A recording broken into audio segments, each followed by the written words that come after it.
As a school that's on an e-safety journey, it's important to us to know that the kids are safe when they're online all the time.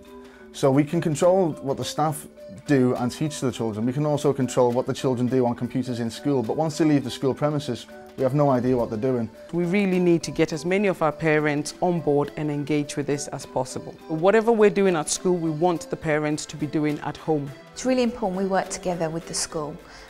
They're taking it really seriously, and it is a really serious situation.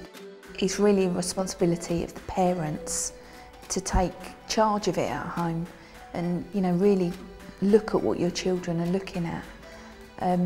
The school give you all the information, but you as a mum have to kind of deliver it.